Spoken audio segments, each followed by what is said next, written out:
아멘. 할렐루야. 예, 주님의 이름으로 축복하며 사랑합니다. 오늘 우리는 2024년도 하나님을 갈망하다라고 하는 표현을 가지고 하나님 앞에 서서 하나님이 주신 그 은혜를 머금고 사명의 자리에 선교하고 전도하는 은혜의 자리에 서 있었습니다. 그리고 마지막 이 순간 또 주시는 말씀을 통해서 언약의 신실하게 라고 하는 제목의 말씀을 여러분들과 함께 나누게 되었습니다. 그래서 오늘 이 시간 옆에 있는 분들과 이 표와 또 오늘 제목의 말씀을 연결해서 또 이렇게 함께 인사하면서 말씀 앞에 섰으면 좋겠습니다.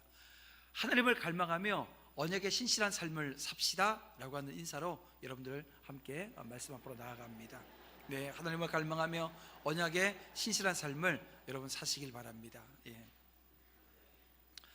자, 오늘 본문에 등장하는 다윗을 보세요. 다윗 왕은 우리가 계속해서 우리 사무엘 하의 말씀을 읽어 나가면서 이 다윗이 부족하고 연약한 죄를 짓고 그 죄로 인해서 어떤 시련의 자리, 어려움의 자리에 있었는지를 보았습니다. 그러니까 다윗이 죄가 없는 게 아니고요, 또 제가 말씀드리지만 오늘 우리가 다윗과 같은 죄를 짓나요? 사실 그런 죄는 우리가 참 이게 어떻게 보면 독특한 상황 가운데 주어진 일들입니다. 근데 하나님께서는 이스라엘에 수많은 왕들이 있었잖아요. 나중에 남북으로 갈리면서 한 40명이 되는 왕이 있었고요.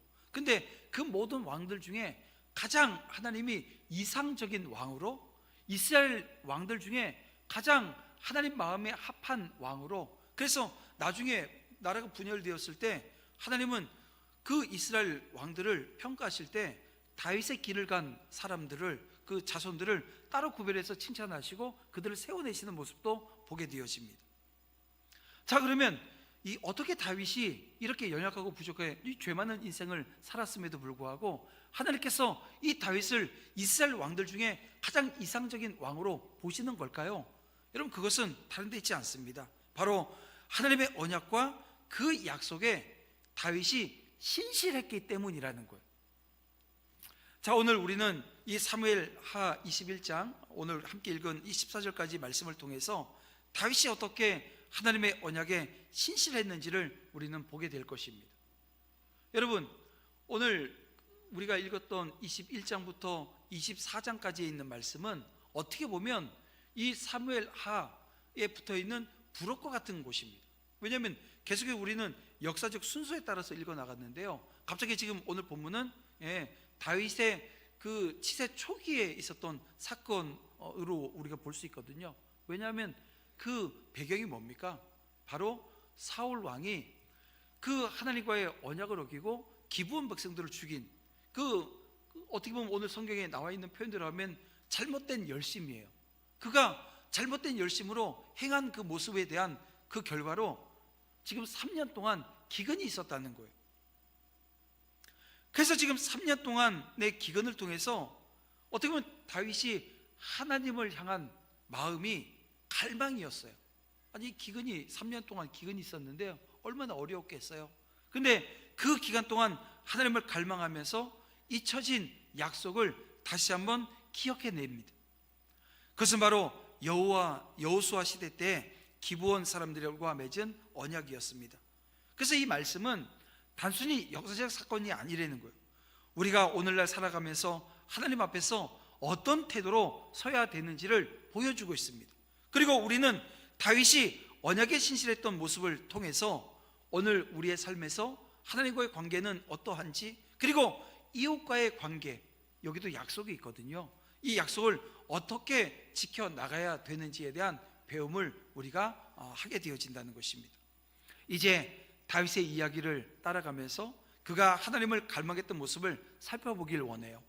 그의 갈망 속에 담긴 언약에 대한 신실함이 오늘 우리에게 어떤 도전을 주는지 함께 깊이 묵상해 보길 원합니다. 자, 이 사무엘하 21장은 3년의 기근에 대한 이야기로 시작을 합니다. 당시 농경사회 3년 동안 기근, 비가 오지 않은 거죠. 메마른 땅에서 아무것도 얻지 못하는 삶의 자리에 있었다는 거예요. 근데 여러분, 이것은 그저 자연재해로 여겨지지 않았다는 것입니다. 하나님의 축복 아래 있는 백성에게 닥친 이 기근은 곧 영적 문제와 영적 문제의 결과로 이해되어졌다는 거예요. 다윗은 이 기근의 이유 알고 싶어요. 그래서 여호와께 나아갑니다. 그리고 하나님께서는 오늘 본문 1절에서 그 기근이 왜 생겼는지에 대한 말씀을 주시는데 이렇습니다. 이는 사울과 피를 흘린 그의 집으로 말미암음이니 그가 기브온 사람을 죽였음이니라 라고 말입니다. 여기서 이 기브온 사람들과의 관계가 중요합니다. 여러분, 여호수아 9장에 기록된 대로 이들은 이스라엘과 평화 조약을 맺은 이방 민족입니다.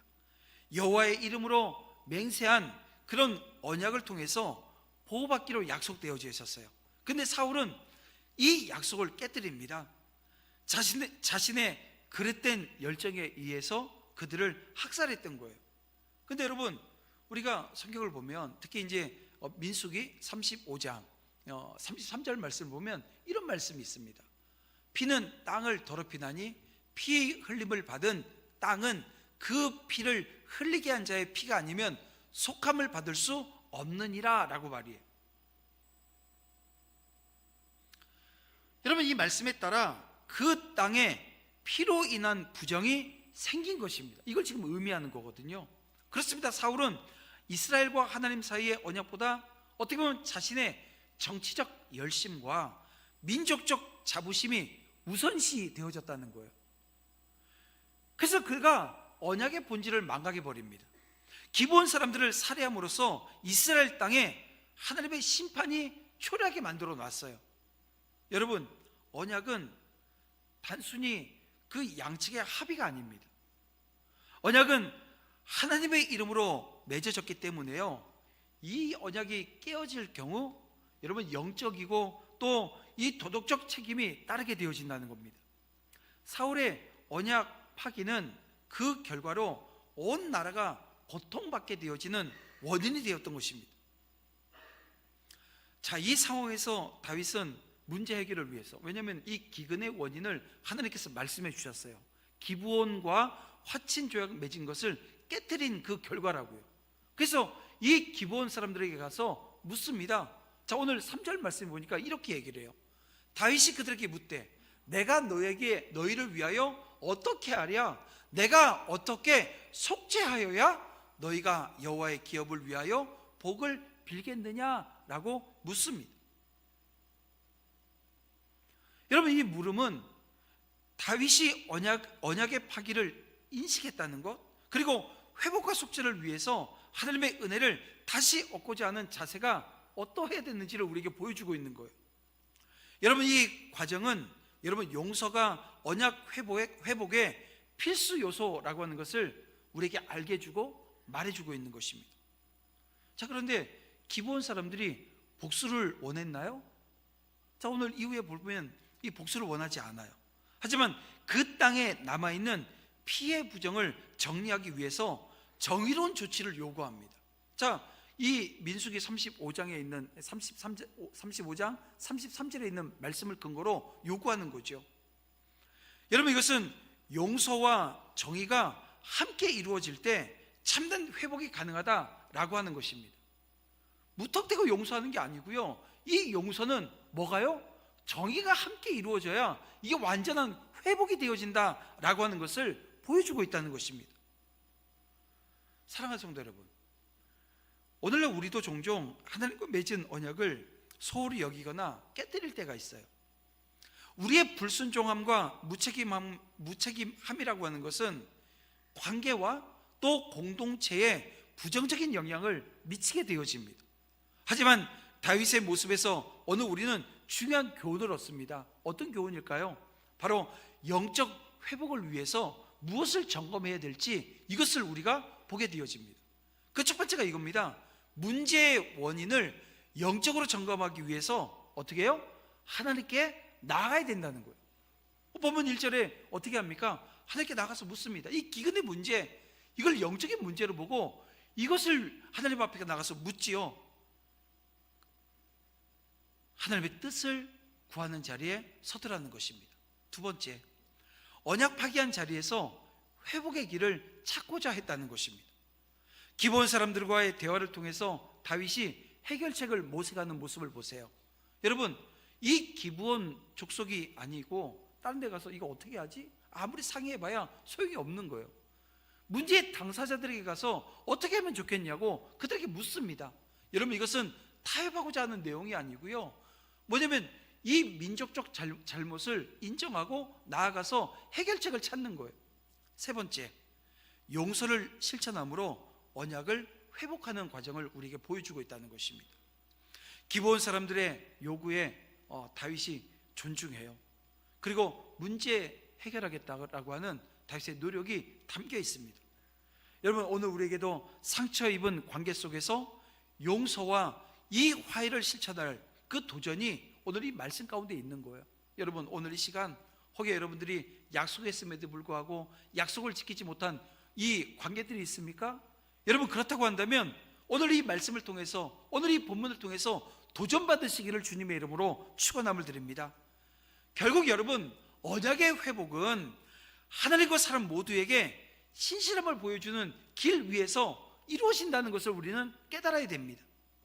오늘도 하나님 앞에서 언약과 또 사람들과의 약속을 돌아보면서 여러분, 용서와 회복의 발걸음을 내딛는 저와 여러분 되어지기를 주님의 이름으로 축원합니다. 그런가 하면 이 기브온 사람들은 자신들이 겪은 억울함을 해결하기 위해서 이 사울 집안에 남자 7명을 내어줄 것을 요구하는 장면이 5절 6절에 나옵니다. 그리고 다윗은 그들의 요구를 들어줘요. 여러분, 이것은 단순한 복수가 아닙니다. 여러분, 이 땅에, 그 땅에 흘린 피의 부정을 씻고 언약을 회복하려고 하는 어떻게 보면 아주 신중한 선택이었던 거예요. 그러나 동시에 이 다윗이 그 과정을 통해서 무엇을 떠올립니까? 자신이 이 요나단과 했던 약속을 떠올립니다. 그래서 요나단의 그 후손인 무비보셋이 그 언약 때문에 보호를 받습니다. 다윗은 하나님의 이름으로 맺어진 언약을 소중히 여겼어요. 그 요나단과의 약속을 끝까지 지켜냅니다. 이 모습에서 우리는 다윗의 그 이중적 언약의 신실함, 이것을 발견하게 되어집니다. 그것이 무엇입니까? 그 첫 번째는 기브온 사람들과의 언약을 회복하면서 이 공동체의 정의를 실현하더라는 것이에요. 또 하나는 요나단과의 언약을 지켜서 사랑과 신의를 보여주고 있다는 것입니다. 다윗은 언약을 지키기 위해서 여러분, 정치적, 도덕적 책임을 동시에 이행했던 것입니다. 여러분, 이것은 그가 이상적인 왕으로서 하나님과 사람 앞에 신실함을 실천하는 그 모습을 우리에게 보여주고 있는 거예요. 다윗은 기브온 사람들, 그들의 억울함을 풀어주기 위해서 사울의 자손 중 7명을 선택을 해서 그들에게 넘겨줍니다. 여러분, 이것은 당시 고대 근동 지역에서 정의 실현의 방법, 이렇게 했다는 거예요. 동시에 공동체의 피를 씻고 언약을 회복하기 위한 것이기도 했다는 것입니다. 자, 그러면 여러분 보세요. 이런 결정을 했던 다윗의 선택 쉬웠을까요? 쉽지 않아요. 왜냐하면 사울의 가족은 이스라엘의 왕족입니다. 사울이 죽고 요나단이 죽었지만 왕의 자손들 아닙니까? 근데 그들에게 형벌을 가하는 것, 어떻게 보면 정치적으로 아주 민감한 상황이었다는 거예요. 하지만 다윗은 하나님의 뜻과 이 공동체의 회복을 위해서 결단을 내립니다. 여러분, 이것은 다윗이 인간적인 감정보다 하나님 앞에서의 언약을 아주 중요하게 생각했다, 우선시했다라고 하는 것을 보여주는 대목입니다. 그리고 오늘 본문 이후에 보게 되어지면 이스라엘 땅에 평화가 찾아와요. 왜냐하면 문제의 원인을 영적으로 발견했고 그 영적으로 발견한 일들을 어떻게 해요? 아주 평화로운 방법을 통해서 해결해 나갑니다. 그리고 이 다윗의 결단이 올바른 방향으로 이루어졌다라고 하는 것은 이 결과를 통해서 알게 되어집니다. 뭐냐면 평화가 임하게 되었거든요. 이 3년 동안 기근이 해결되어졌다는 거예요. 여러분, 언약의 회복은 하나님과 공동체 모두에게 평화를 가져다주는 열매를 맺었습니다. 여러분, 오늘 우리는 종종 이 언약과 맹세에 대한 중요성을 간과할 때가 있습니다. 사람들 간의 약속은 물론이고 하나님 앞에서의 언약을 지키는데 실패하는 경우들이 있거든요. 그런데 여러분, 성경은 오늘 우리에게 언약 그리고 맹세를 지키는 것의 중요성을 여러 곳에서 우리에게 말씀해 줍니다. 몇 가지만 찾아볼게요.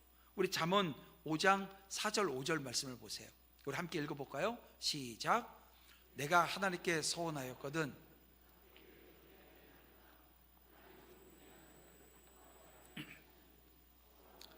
갚으라. 서운하고 갚지 아니하는 것보다 서운하지 아니하는 것이 더 나으니. 아멘. 여러분, 뭐라고 말씀하시는 거예요? 하나님께서 서운하는 걸 기뻐하세요. 근데 서운해 놓고 갚지 않으면 서운하지 않는 게 훨씬 낫다, 이 말씀을 우리에게 주시는 거예요. 또 마태복음 5장 37절 말씀을 보게 되어지면 이런 말씀이 있습니다. 오직 너희 말은 옳다 옳다 아니다 아니다 하라. 이에서 지나는 것은 악으로부터 나느니라 라고 하는 말씀입니다. 무슨 말이에요? 예수님께서 오늘 우리의 말이 약속이 단순하고 진실되게 이루어져야 된다라고 하는 것을 강조해 주고 있습니다. 옳으면 옳다 아니면 아니라는 거예요. 여러분, 이 약속 말 단순하고 진실되게 이루어져야 된다, 이걸 우리에게 말씀해 줍니다.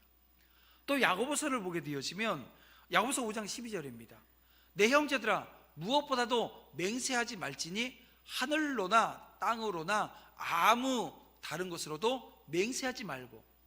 맹세를 지금 금하고 있는 것처럼 보입니다. 근데 여러분들이 맹세해요, 안 해요?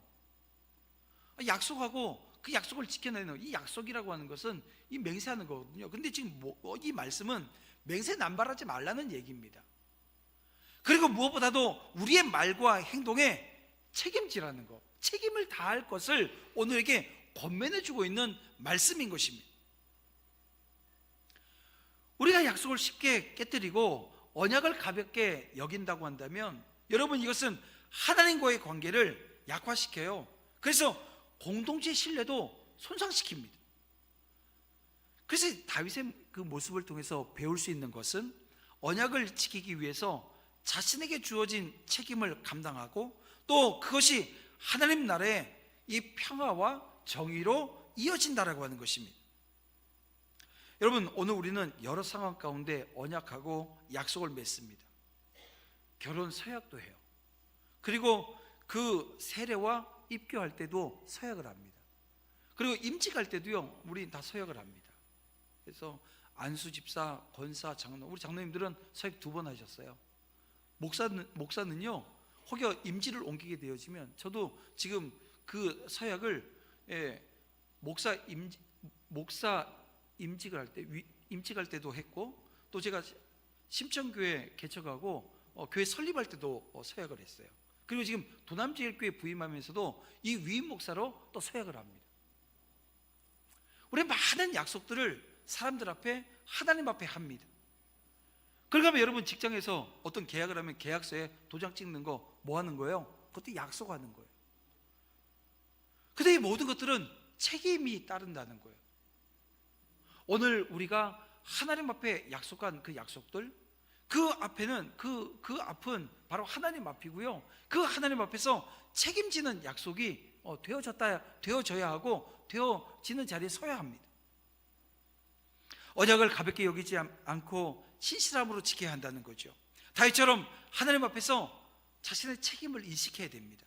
어떤 상황 속에서도 그 언약의 중요성을 여러분 기억해야 되고 이루어 나가야 된다는 거예요. 그리고 언약을 지켜나가는 과정 속에는요, 어려움이 있어요. 그 어려움이 있는데 그 어려움을 두려워하면 안 됩니다. 약속을 지켜나가는 데 있어서 왜 어려움이 없겠어요? 쉽지 않은 일이거든요. 우리가 뭐 결혼을 했어도 한 가정을 지켜나가는 과정도요, 쉽지 않습니다.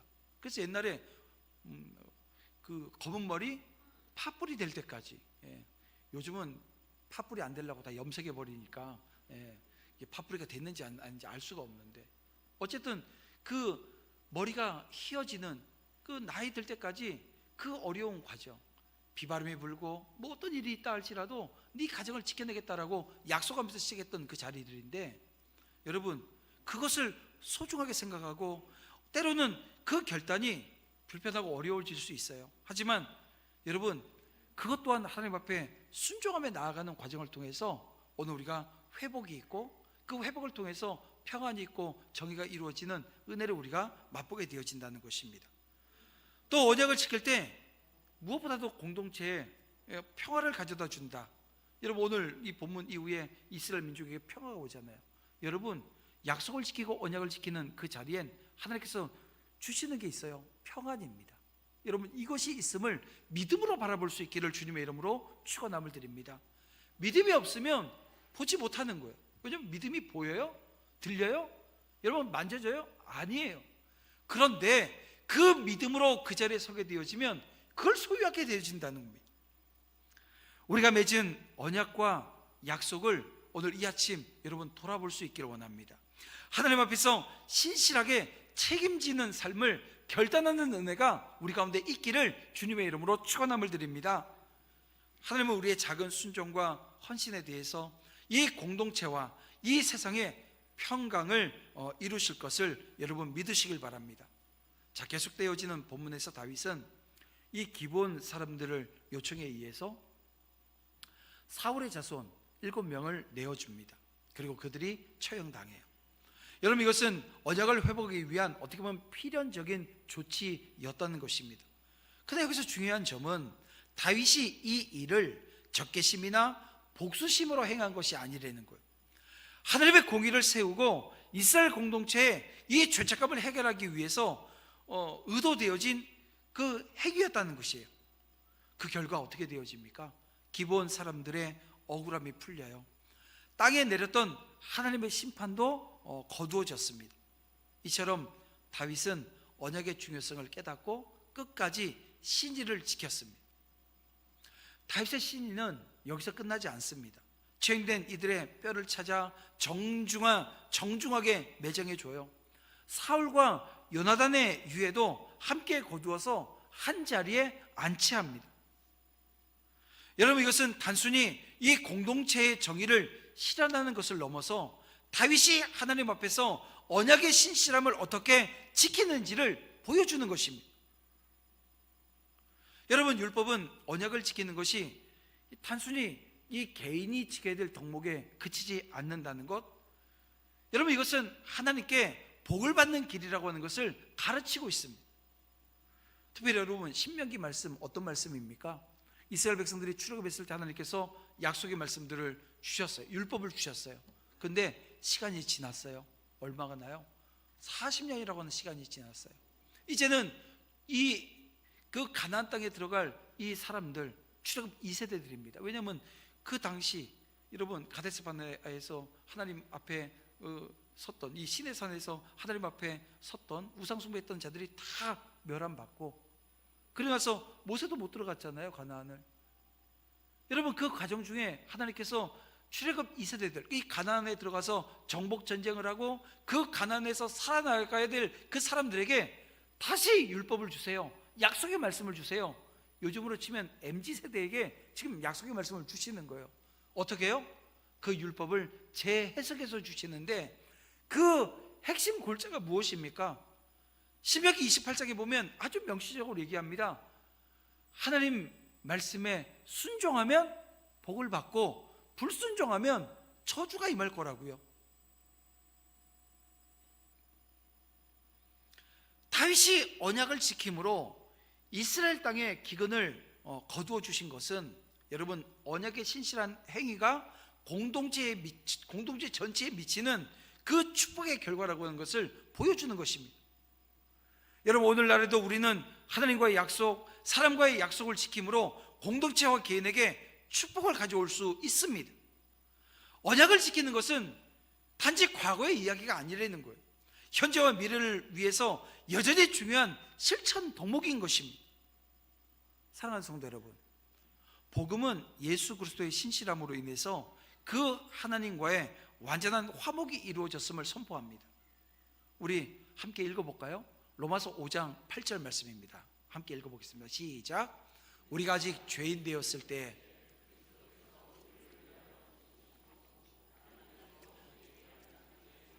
확증하셨느니라.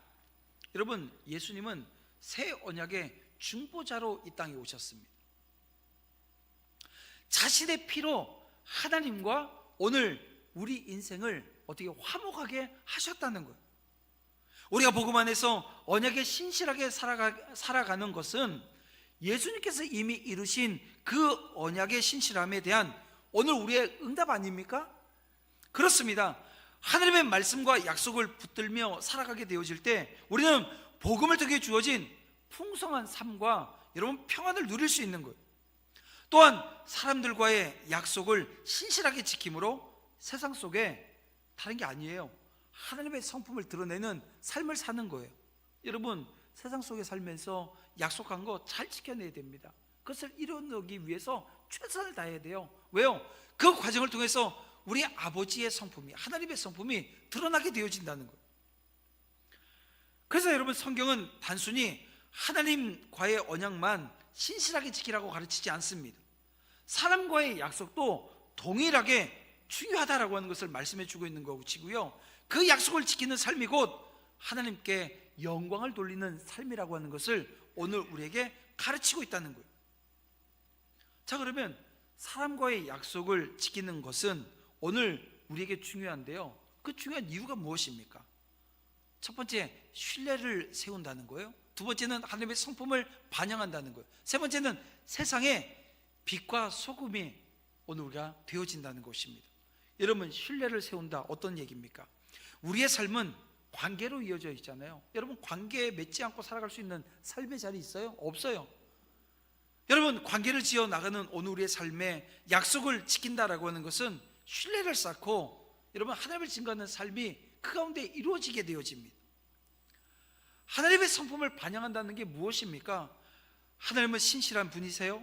우리가 약속을 지킬 때 그분의 성품이 저와 여러분의 삶을 통해서 드러나요. 그래서 여러분의 삶이 통로가 되어지는 거예요. 하나님의 성품이 나타나는 통로 되어진다는 것입니다. 또한 세상의 빛, 세상의 소금이 되어집니다.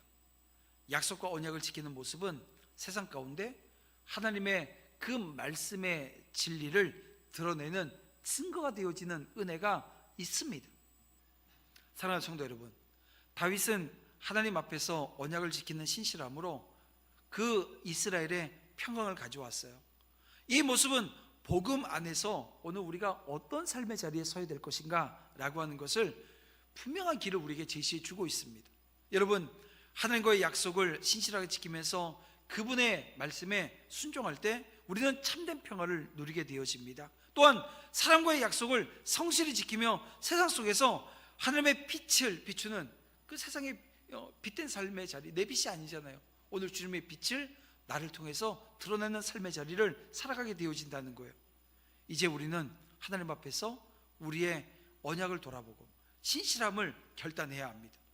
우리의 작은 순종이 하나님의 뜻을 이루어낼 수 있는 도구가 될 것이고, 그것이 바로 하나님께서 우리에게 허락하신 복된 그 복의 시작임을 여러분 기억하시기를 주님의 이름으로 축원함을 드립니다. 그래서 오늘 이 아침 여러분 우리의 삶을 돌아보십시다. 하나님과의 약속을 온전히 지키고 있는지, 하나님과의 관계 속에서 신실함을 나타내고 있는지, 하나님은 신실함 가운데 역사하시고 그 삶에 복을 주십니다. 그래서 오늘 우리는 기도해야 돼요. 어떤 기도요? 하나님, 우리의 삶이 하나님을 갈망하며 언약 안에 신실한 삶이 되게 하여 주시옵소서. 우리의 순종을 통해서 하나님의 평강과 복이 흘러가게 해달라고 여러분 기도하는 자리에 서시기를 주님의 이름으로 축원합니다.